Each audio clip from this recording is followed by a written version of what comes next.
Aloha mai kako. You are watching Hawaii Political Reporter. I'm a libertarian because I love roads. Roads are awesome. They are actually one of the best ways to get from point A to point B, and yet we live in a world of up, inadequate, pothole-ridden, congested, and violently controlled roads. Because governments have taken over roads, they are far below what we know we are capable of, and it's time to end the roads racket. When governments control the roads, they are built to serve the needs of politicians, not the people. When governments control the roads, they are patrolled by violent thugs in blue costumes who constantly threaten the public safety. I'm a libertarian because I care about the poor. I'm sick of the government pretending that it's looking out for the poor when it's really just making more poor people and using them as an excuse to steal from the middle class. I'm tired of the government stealing from me so it can keep wasting money on the losing side of the war on poverty. I'm disgusted to see how the criminal injustice system keeps making victims of poor people by keeping them down with probation and criminal records for non-crimes. I'm a libertarian because I care about minorities. The racist drug war is a disgrace and proof that enforcement of arbitrary victimless crime laws is bad for minorities. The people who pull the strings on government stoke racism deliberately because keeping people divided makes it easier to keep us exploited. I'm a libertarian because I care about children. Government-run education is really just indoctrination for which teaching essential skills is an excuse, and they don't even teach basic skills properly. Government has an interest in keeping people docile and obedient, and that's why government-run schools beat as much creativity and free thinking out of kids as possible. And of course, patriotic, militaristic propaganda is essential for getting kids to join the military when they're not eager to become tax slave robots and mindless corporate or government jobs. I think it's sick for children to be born into debt slavery to pay for the mistakes of prior generations to the tune of hundreds of thousands of dollars each. And none of this is to mention the hundreds of thousands, if not millions, of lives ruined every single year by Child Protective Services. I'm a libertarian because I don't like seeing innocent people getting killed. And I'm not just talking about the fact that as an American, you're 8 times more likely to be killed by a cop than by a terrorist, but if it weren't for government, we wouldn't have to worry about war. Governments were responsible for over 400 million deaths last century. So don't try to tell me government is a great idea. It was just implemented wrong. I'm a libertarian because I care about people in other countries. I'm sick of foreign aid, which is a euphemism for taking money from poor people in rich countries to give to rich people in poor countries. Foreign aid is used to entrench dictators and subject people all over the world for the American empire.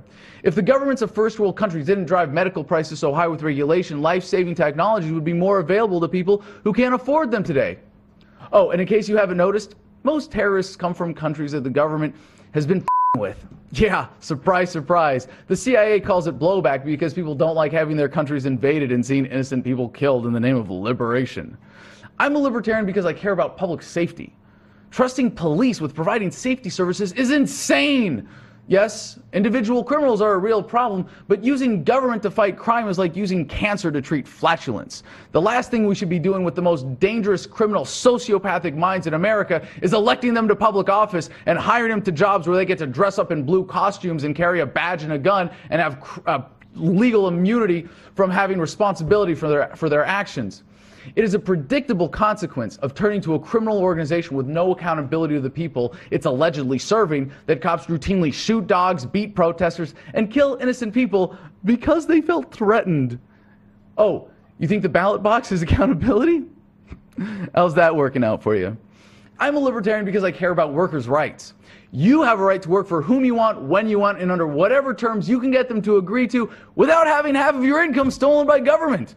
Either the government owns you and your income, or taxation is theft. And now the average American worker has half of their income stolen through fines, fees, taxes, and all of the other hidden ways government takes from us.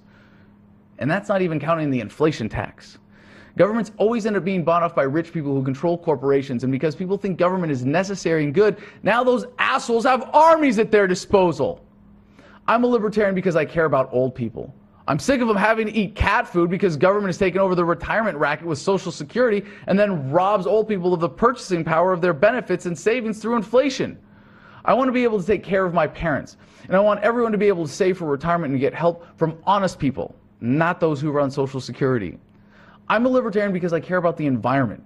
The government is not only the biggest polluter, but it protects polluters from accountability for the damages they cause by allowing the legal system to be bought off, leaving Those of us affected by the pollution powerless to do anything about it except boycott corporations, but then government uses regulation to stifle competition, so we have no choice but to accept shitty service from companies who can treat their customers like shit. This is especially true about utilities. I'm a libertarian because I care about clean water. Utility monopolies are like any other monopolies, and the consequences are high prices, shitty service, and fluoridated water full of heavy metals that dumb us down and make us sick. I'm a libertarian because I love being healthy. Trusting the government to ensure the safety of the food supply is guaranteed to make people unhealthy because government can be bought off and major corporate food processors can always buy a government seal of approval no matter how full of corn syrup and other poisons their food is. Same with pharmaceutical companies, who are also protected from liability for pushing drugs that make people addicted, dependent, and suicidal. Like our children, like ADHD medication, like antidepressants being pushed through schools. I'm a libertarian because I own myself and get to decide what I put in my own body. No one should have vaccines or any other poisons forced on them or be told they can't put what they want in their own bodies, from water to food to drugs to medicine. When government has the power to decide these things, they will always decide on behalf of special interests, not your health. I'm a libertarian because I care about the truth. And the truth is that government is violence and force and coercion. Everything government does is based on its use of coercion, the threat of violence against peaceful people. I'm a libertarian because no one likes to be controlled or forced. Because freedom leads to creativity and prosperity. Because I would rather gently persuade people than control or force them. Because control is an illusion anyway. Because human hearts and desires are what matters. Because everyone wants and deserves to be treated like responsible human beings. Because peace is the way. Because love is always the best way to relate to others. Because force is for cowards. Because the idea of asking the government or anyone permission for anything I have a right to do is repugnant to me. Because I can see now through all the bullshit and refuse to accept the fact that we are being used as collateral to terrorize other people around the world. Because anything less than libertarianism would be uncivilized. Because other people are not my property. Because I don't want to be told how to live my life, and I don't want to participate in controlling the lives of others. Because I read the news with skepticism. I'm a libertarian. I'm a libertarian because I have hope for humanity that a better world is possible. That we are capable of achieving a society that embraces freedom as defined by universal nonviolence. Why am I a libertarian? Because I'm a free, beautiful, independent human being, and so are you. So if you're not a libertarian, I have a few questions for you. Why do you hate roads? Do you like getting pulled over for victimless crimes? Do you enjoy the dangers of government roads and the violent thugs who patrol them? Do you want the roads to be built to serve the politicians or the people? Why do you hate poor people?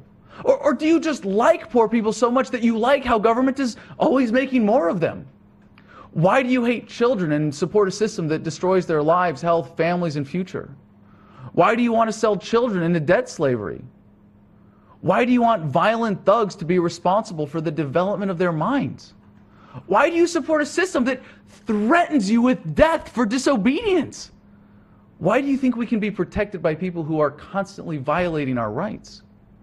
Why do you support a system designed to oppress minorities? Why do you hate children and old people? Why don't you want to protect precious natural resources? Why do you trust the government to tell you what is healthy? Why do you want to control other people? Am I being just a little bit presumptuous, perhaps? Okay, so I'll just ask one more question. If you care about what I care about, why haven't you figured out that you're a libertarian too?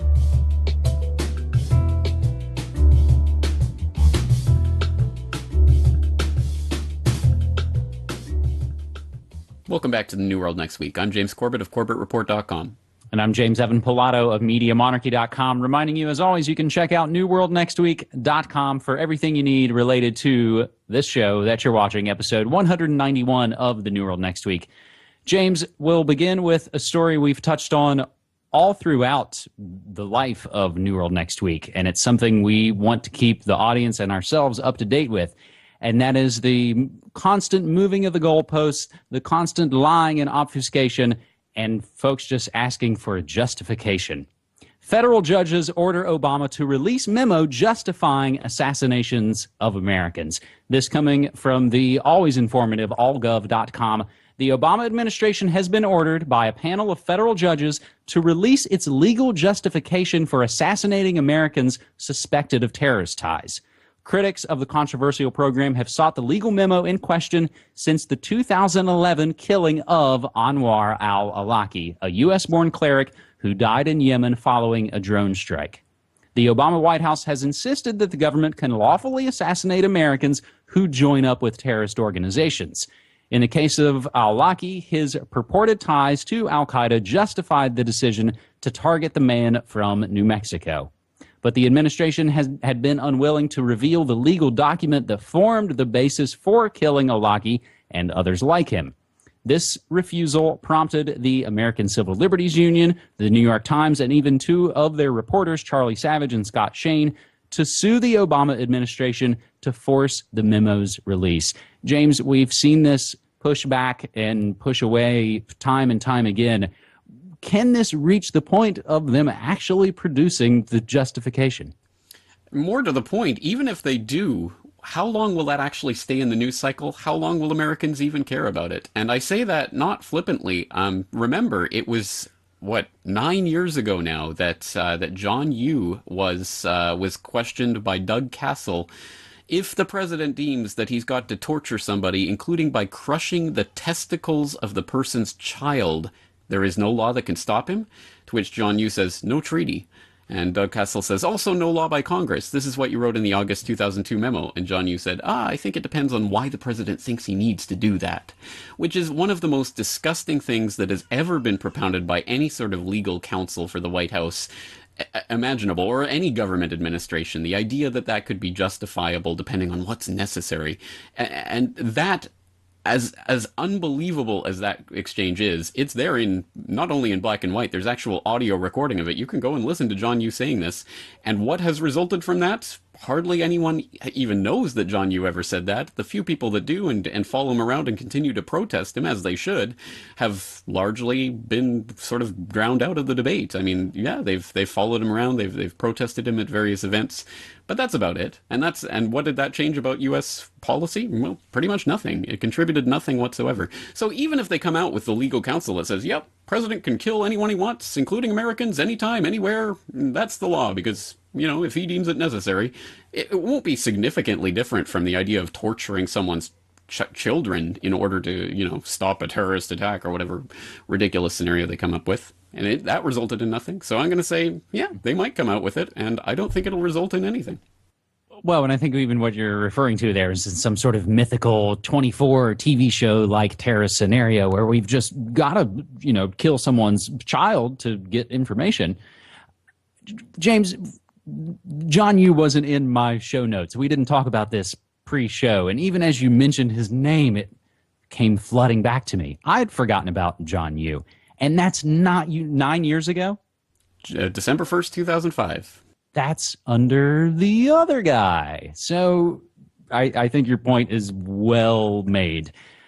The other relateds will include here briefly, as our good friend Brock West notes, life's good if you're a drone-loving criminal regime, as U.S. drone strikes continue with impunity in Afghanistan without facing any international action despite Washington's planned withdrawal from the war-stricken country.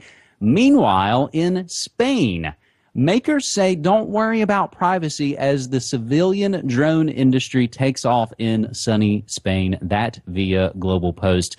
But James, having said that, we'll move to our second story this week, which I think will be the larger one, which perhaps unlike the forgotten drone killers, I think this will be the story that folks really will be talking about because it'll affect the very way you're hearing us talk about this.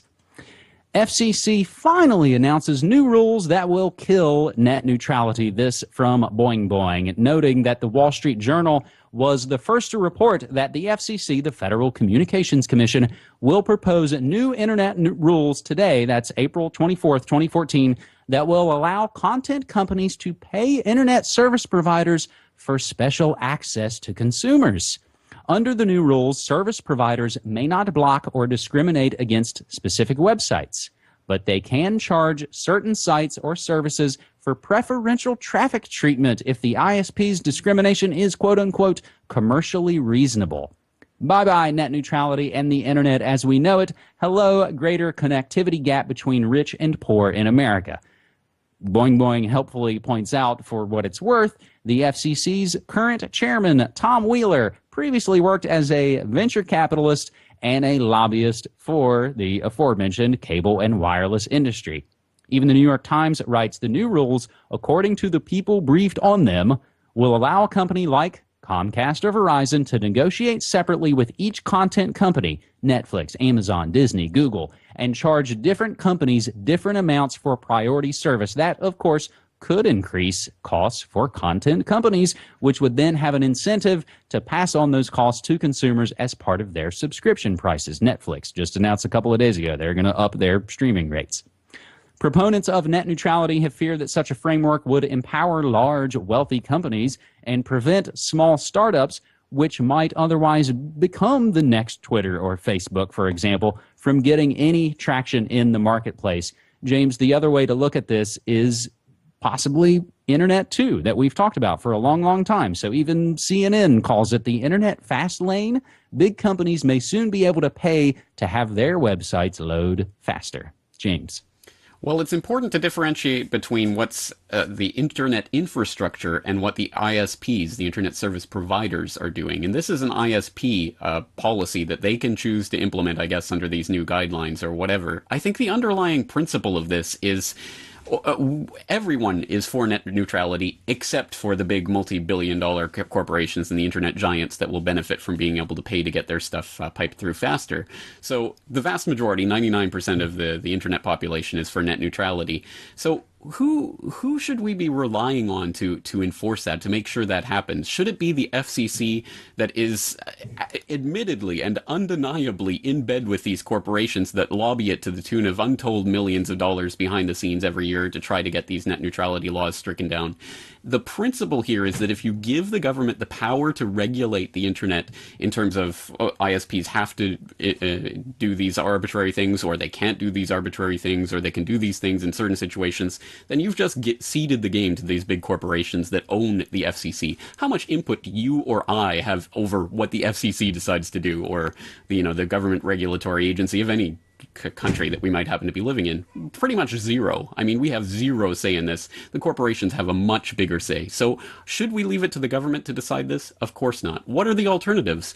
If in the outcome of this, your ISP says, look, we're going to start giving preferential treatment to Disney because they pay us extra money, or whatever it is, Netflix or Google, and you continue to purchase your internet subscription from that ISP, then you are literally paying for this destruction of net neutrality. You are literally giving juice to these big corporations to do what they're doing. So the only thing that we can really actually do, the only thing we can actually accomplish, is vote with our dollars. And it always comes back to this. We can choose not to get an ISP that will violate net neutrality. We can choose to support an ISP that will support net neutrality. If there is no ISP that supports net neutrality, it does not, again, mean that we're hopeless, helpless people that need the government to come along and create one. There are alternatives, and we've talked about it. I've talked about it on CorbettReport.com, the Solutions episode on Pirate Internet. We'll link to it in the show notes. There are technological ways that we can get around these systems, because the internet is not the ISPs. They're not the same thing. The ISPs can choose to do what they want, but the internet itself, the infrastructure, is capable of the net neutrality that we all want. So if it doesn't happen, the fault is not in the stars, it's not in the government, it's not in whatever puppets in power, it's in ourselves. We choose what happens, we vote with our dollars, and we either make the technological alternatives or we don't. We cede the game to the corporations. The choice is ours. Well said, my friend. The one related I'll add to this second segment is a story I find really interesting. It's ongoing, and it's something I wanted to note a few weeks ago. And Ben Swan has covered the story and calls it cronyism at its finest, as the U.S. government arguing against Aereo on behalf of broadcasters before the Supreme Court. I'll just give you the brief intro because it's a big, fascinating story that, as everything we cover on this show, we'll give you the links. You go do more research for yourself.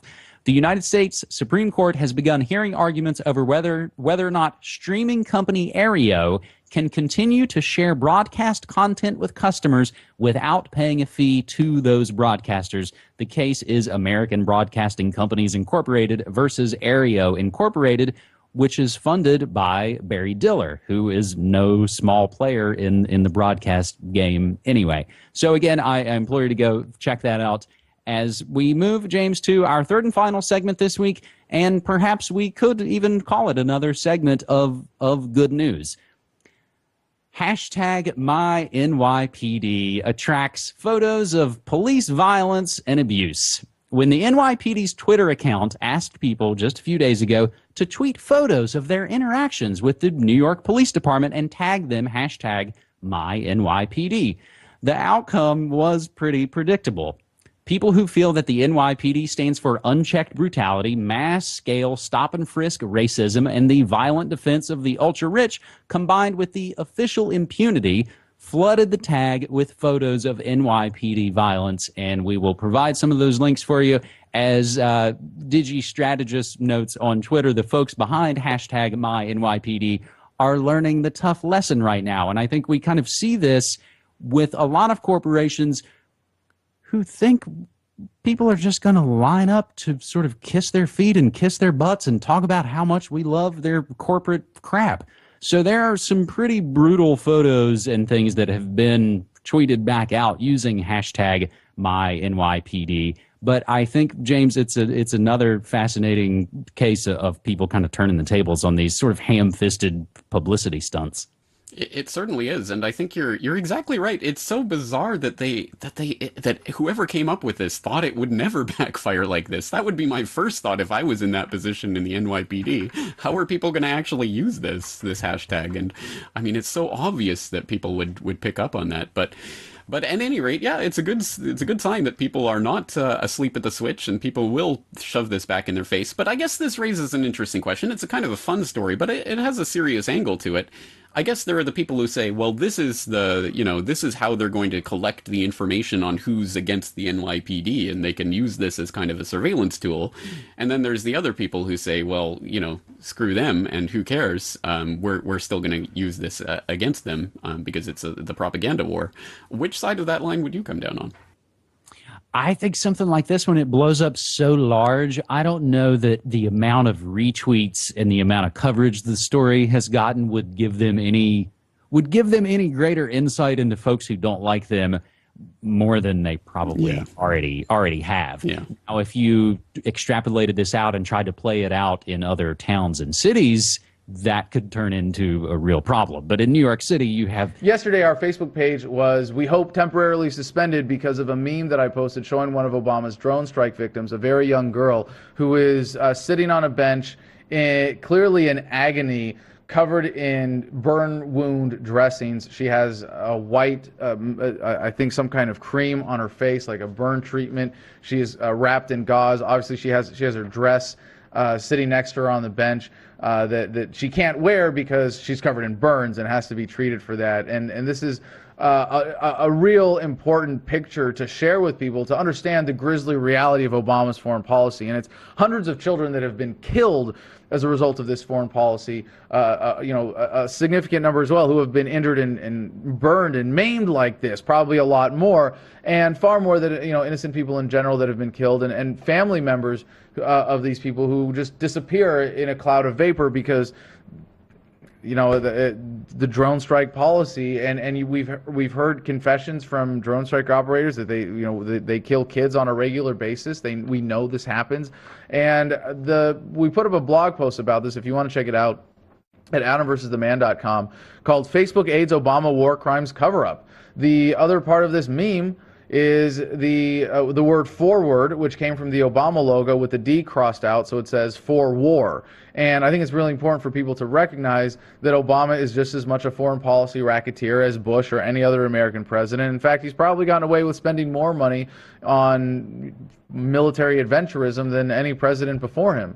So why does Facebook have an interest in covering up Obama's war crimes? Well, if you know anything about Facebook CEO Mark Zuckerberg, then you know he'd rather cozy up to the murderer-in-chief than call him out or tell the truth about what he's been up to. In fact, he won't even let us portray the grisly reality that is being kept from the American people. And this is, this is a relatively petty thing. I'm not trying to suggest that Adam versus the man is the victim of some grand conspiracy, but this is obviously part of a bigger trend of what's going on with Facebook. And a lot of people have complained about various forms of censorship. Facebook has allowed themselves to be bullied by small minority groups, anti-gun groups, to limit conversations about firearms on Facebook in the name of, following the laws and the wishes of politicians, which is what exactly Zuckerberg is feeding into. He's met with Obama in private, and he's cooperated extensively. Facebook, at least, has cooperated extensively with the NSA and other government spy agencies. So everybody should know that any information you post online, unfortunately, because of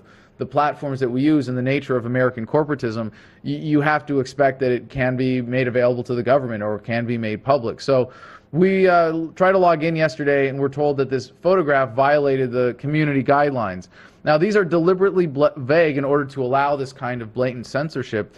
But Facebook, and I will say, Facebook is a privately owned company, although publicly traded, and they have the right to set the rules for their platform. We have the right to walk away. I'm not trying to, impose some kind of government protection of free speech on private property, because that's a contradiction in terms there. But when Facebook is such a huge recipient of corporate welfare, and I don't mean just directly from contracts with the CIA and NSA and whatever other money they're getting there, but also from corporatism as a whole. And remember, anytime you are getting a free service, you are the product.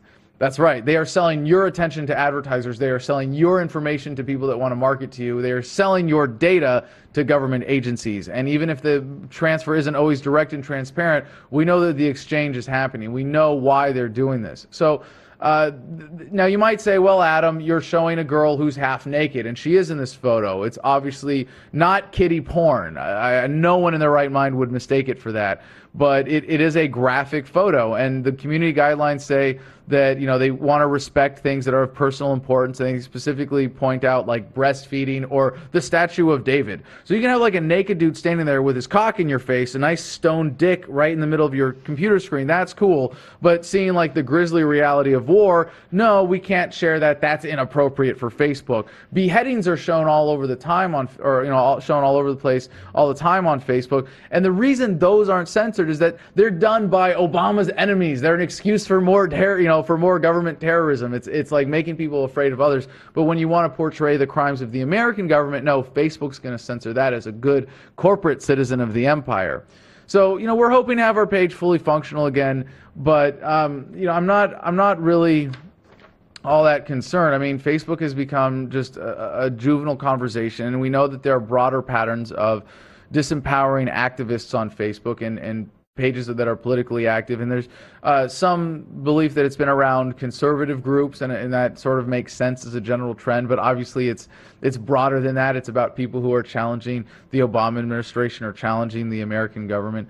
So the funny thing about this that's a bit of a new trend in Facebook censorship in general is that all of the admins to this page have been blocked from posting anything to Facebook. So I can't even post this information to Facebook in order to share it on my personal page. So we put it up on Twitter, we put it up on our blog, and it's getting out. And I hope that people will reshare this photo any way they can in order to raise awareness, what we really wanted to do. And I'm happy to take advantage of this as an opportunity. But, I guess we're going to be pivoting away from Facebook. It really has become that much less valuable. And it sucks that has been the primary platform, and that Zuckerberg has so badly shit the bed. And sure, he's rich and he's going to be rich for the rest of his life, but dude, you had the opportunity to, and you did, you really, Facebook has moved humanity forward. It has changed the conversation. I don't mean to dispute the significance of that, but it had the potential to be so much more if it really was a zone that was safe for free speech. And it's not. And that's really sad. So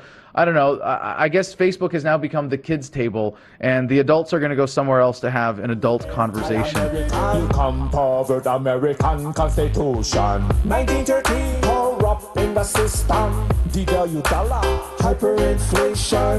The Federal Reserve, controlled by Lucifer. He can see you lying in your eyes. Bye. You know can hide from Judge Jesus Christ. Hallelujah. No